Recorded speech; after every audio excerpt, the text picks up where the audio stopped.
Herkese salam. Bildiyiniz kimi 1 apreldən eBay yeni bir siyasət gətirib, yeni bir qayda gətirib.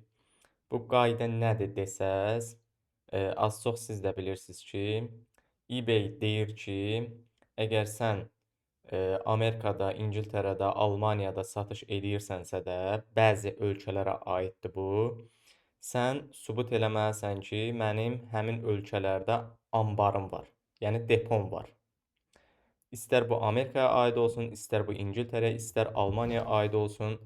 Bu xaricdən məhsul əgər satırsansa da, sən sübut elə ki, mənim depom var, mənim anbarım var və məhsullarım oradan çıxış eləyir. Bu da ki, bəzi ölkələrə aiddir. Misal üçün, Türkiyə bu siyahıda yoxdur. Bu ölkələr də aşağıda görsənir, ölkələrin adları. Əfqanıstanda, Albaniyada, Əlcəzairdə, Azərbaycan Respublikası burdadır, görürsüz. Yəni bir çox ölkə var. Eee, Bu kimlərə aiddir desəz, yəni bu ölkələrin içində, əgər köhnə hesabları olan varsa da, bu qayda qanun onlara aid olunmur.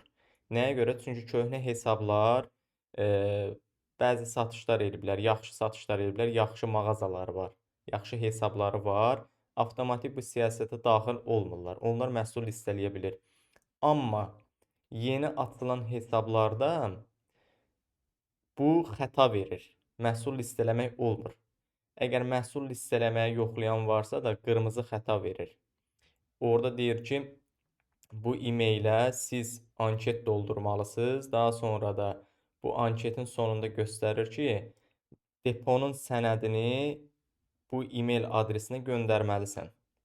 Deponun sənədini göndərməyən hesablar anketi doldursa belə qəbul olunmayacaq. Yəni eBay hesabları elə həminki qaydada məhsul listələyə bilməyəcək.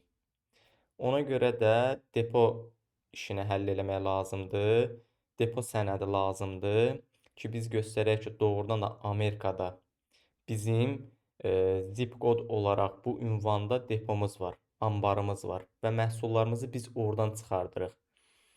Dropshipping eləyənlər üçün belə bir sual yarana bilər ki, əgər biz məhsullarımızı dropshipping üzrə satırıqsa da, bu anbara məhsulu biz göndərməyəcəyik.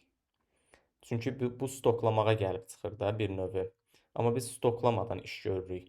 Bəs bunu necə həll eləyəcəyik? Biz sadəcə olaraq bunun problemini tapmışıq, yəni həllini tapmışıq bu problemin. Stoklamağa yenə ehtiyac yoxdur. Dropshipping eləməyə davam eləyə bilərsiniz. Yəni bir növ həminki qaydaya da məhsul listələyə bilərsiniz. Amma dediyim kimi anketi doldurmaq lazımdır, təmiz, səliqəli formada, düzgün formada. Daha sonra anketin altında bayaq da dediyim kimi yenə də deyir ki, sən bu anketin nəticəsində deponun sənədini PDF olaraq bu e-mail adresinə göndərməlisən. O sənədi də əldə etməliyik. Ondan sonra eBay 30 gün vaxt qoyur ki, mən sənin anketini və göndərdiyin sənədi təsdiqləməyim üçün mənim 30 gün vaxtım var. Yəni mənə 30 gün icazə ver, belə deyək. Amma bu 30 gün çəkmir, 5 gün də çəkə bilər, 1 həftə də çəkə bilər. Minimum 5 günə həll olunur. Çünki biz yoxlamışıq, bir neçə hesabda yoxladıq. Bu 5 günə həll olunur. Yəni 1 həftə də çəkə bilər, maksimum 30 gün çəkə bilər, amma 30 günə getmir. Bu problemin, yəni həllini biz tapmışıq. Özü də bir hesabda yox, bir neçə hesabda yoxladıq. Tamamilə qayda-qanun şəklində biz bu yolunu tapdıq, bu problemi həll elədik. Əgər siz də problemi həll etmək istəyirsinizsə də, əvvəlki qaydada dropshipping işinizi uğurla davam etdirmək istəyirsinizsə də, bizimlə əlaqə saxlayın. Nömrələri də qeyd edəcəm.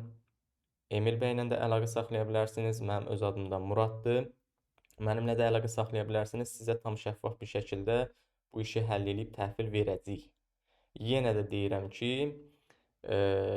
siz dropshipping işini davam etdirəsiniz.